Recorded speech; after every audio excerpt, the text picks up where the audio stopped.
দোকানে কাস্টমার আসলে দোকানদার খুশি হয় না। কোন দোকানে? কোন দোকানে কাস্টমার গেলে হ্যাঁ, দোকানদার খুশি হয় না। দোকানদার খুশি হয় না? একটু বুদ্ধি দিয়ে ভাবতে হবে। স্বাভাবিকভাবে তো হচ্ছে যে কাস্টমার একটা দোকানে গেলে দোকানদার অবশ্যই খুশি হয়, কিন্তু কোন দোকানে কাস্টমার গেলে দোকানদার খুশি হয় না? দোকানদার খুশি হয় না। একটু বুদ্ধি দিয়ে ভাবলেই পেরে যাবেন। দোকানদার খুশি হয় না।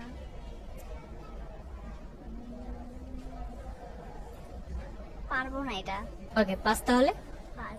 বাইরের নাপিত এসেছে চুল কেটে দেবার জন্য, আর ঘটক এসেছে মেয়ের বিয়ের সম্বন্ধ নিয়ে, আরেকজন এসেছে গাছের লাউ কিনতে। তিনজনকে এক কথায় বিদায় করতে হবে। কি কথা? কোথায়? নাপিত চুল কাটতে আসছে, হ্যাঁ, আর হচ্ছে ঘটক আসছে মেয়ের বিয়ের সম্বন্ধ নিয়ে, আর আরেকজন আসছে গাছের লাউ কিনতে।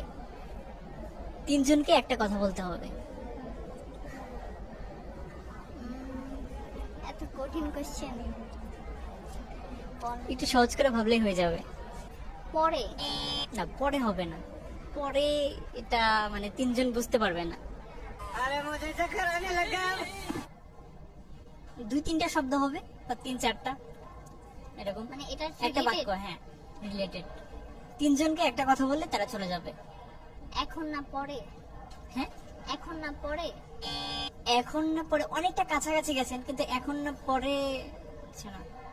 মানে একটা রিজন দেখাতে হবে কেন আপনি হচ্ছে যে চুল কাটাবেন না, বা কেন বিয়ে দেবেন না, বা কেন লাটা এখন বিক্রি। না বয়স হলে? না, বয়স হলে তো চুলের কিভাবে বয়স হয়, বা মেয়ের বয়স হতে পারে। আচ্ছা, অনেকটা সময় চলে গেছে, আমি আরো 5 সেকেন্ড আপনাকে বাড়িয়ে দিচ্ছি। এর মধ্যে কিন্তু অ্যান্সারটা দিতে হবে। 5 4। আপনি যে অ্যান্সার গুলো দিচ্ছিলেন একদম কাছাকাছি, একটু চেঞ্জ করলে হয়ে যাবে। এখন না 3। বড় হোক? হ্যাঁ, এখন না বড় হোক? তিনজনকে এখন না বড় হোক বলে চলে যাচ্ছে। হ্যাঁ, নাপিতকে বলবো এখন না বড় হোক। চুল। আবার আর হচ্ছে মেয়ে মেয়ের, বড় হোক। হ্যাঁ মেয়ে আর বড় গাছ হোক, হোক। গাছের লাউটা এখন না বড় হোক। আচ্ছা, এটা রাইট অ্যান্সার।